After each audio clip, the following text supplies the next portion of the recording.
body cameras make a difference? That's the question facing police departments across the country as they weigh the benefits of seeing things as they actually happen versus the cost in both monetary terms and in the loss of privacy.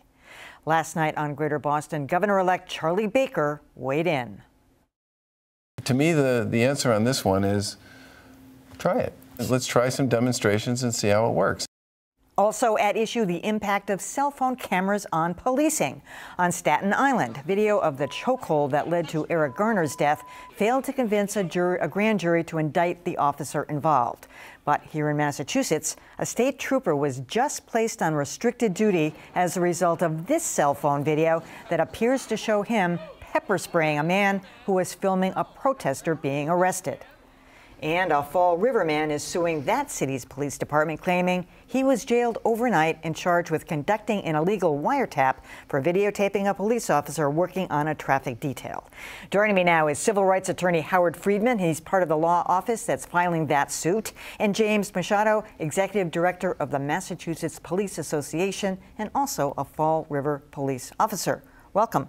Thank you. Thank you. Howard, I thought we had settled this once and for all. So you represented Simon Glick back in 2007. He was the guy who took video of a police officer making an arrest on the Boston Common. It appeared to be kind of a rough arrest, and they tried to take his video, and he filed suit, and he won that. So why is this any different in this case? Well, it's not different. What the First Circuit said is that you have a constitutional right to record public officials performing the duties in public. That includes police officers making arrests.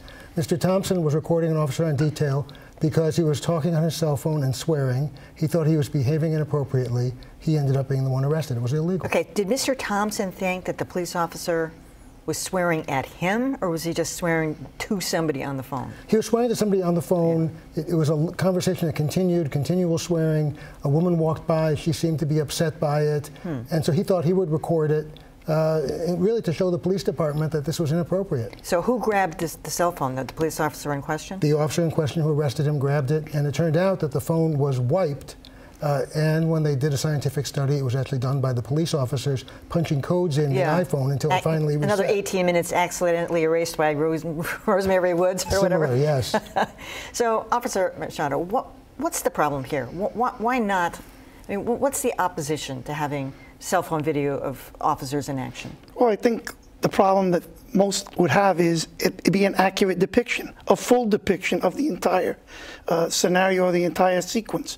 Many times these cell phone videos are started after the fact, Sure. once something is already escalated. So I think if it would be a total and accurate depiction, there would be less reluctance to use these. But you're never going to get that. I mean, you know, it's not going to happen in real life. You're always going to get snippets. Even the infamous Rodney King video went far longer than anybody. News media always just played the last few seconds, and as you know, I mean, some of it was he had antagonized to a certain extent police there, but you know, you're always just going to kind of focus on the meat of the moment. So I mean, video and cell phones are just here to stay. They're not going anywhere. We would agree. We would agree they're here to stay, and because of this media and social networking sort of civil society that we live in, they are put up and broadcast out there only moments later. But did you agree with the actions of the Fall River Police, who took the video and erased it and charged the guy? Well, naturally, being a sergeant on the Fall River Police Department, I can't comment on any case with any pending litigation. I don't know. You sounded to me like you're not so sure about this. I mean, so if this has already been decided, and there's already precedent for this, why? Seriously, why are we going back at it? Well, they did this to Mr. Thompson, though. He wants to get damages. He feels he wants to be vindicated. The police department has not said that this was wrong. The chief said he thought what the officer did, making the arrest, was correct. So, you know, the message doesn't get out to everyone at the same time, I guess. Has the police department acknowledged that the officer in question, what was his name again? I can't recall his name. All right, well, we'll get that. The officer in question was behaving inappropriately on the phone. Did they acknowledge that at all? No. Because they never saw the video. Correct. No, and that's when we start, you want to talk about body cameras, actually one of the things I think will be most interesting is currently, if someone complains an officer was swearing or just, you know, behaving in an inappropriate way, it's a swearing contest between civilian and officer. The officer wins all those cases. They will not be disciplined. But if you could actually show us a supervisor, well, wait, the officer is actually swearing. The officer started the confrontation in a hostile way. That explains why the civilian may not have, because people wonder, why would a civilian swear at a police officer and not do what they want? It's often because the officer is hostile to them first. Well, roll back the tape, you could see it. Yeah. So Sergeant, would you be in favor then of having police officers in Fall River and maybe other departments across the state wearing these body cameras? Because you say one of your concerns is that you're not going to see the entire video. You're not going to see everything that happened. This is some promotional video showing one of these body cameras. Would you be in favor of that? We think that in order to enact this, that the courts would have to decide a multitude of issues. The privacy issue, one of the things that we discussed today, is if we were executing a search warrant and going in to videotape that incident, and the resident said, turn off that camera, we would in fact have to turn off that camera, or else we would be in violation. Massachusetts is a two-party state. Correct. So you can be accused of illegal wiretapping unless you go in there and say, we are recording. And no one said whether these cameras would be both audio and video. So that's something that we have not heard anything about. It's got to be both, or it's pointless.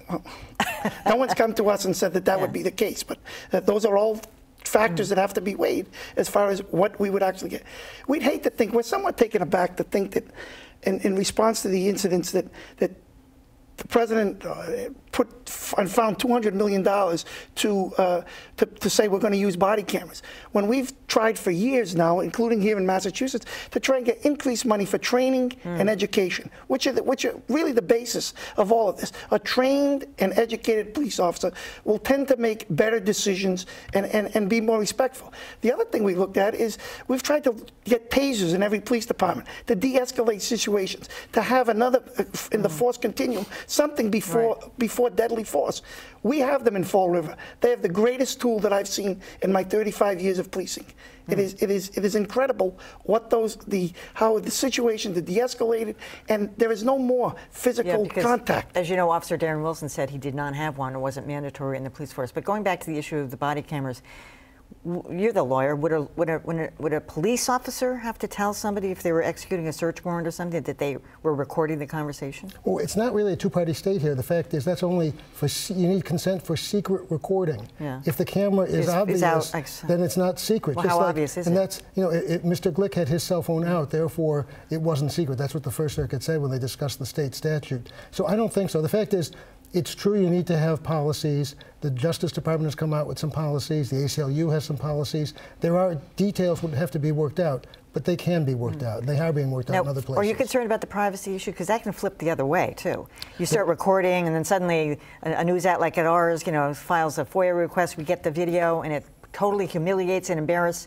your client, who happens to be innocent, but there they are in some compromised position. And you're absolutely right. One question would be, are these videos public records? Because certainly if somebody goes into someone's home at 2 in the morning and gets them out of bed, that shouldn't become a public record. And how long are these videos going to be kept is an issue. So there are definite issues that require regulations and policies. That doesn't mean that we can't do it. It means you have to do it in a thoughtful way. All right. Howard Friedman and James Machado, thanks so much for coming here today.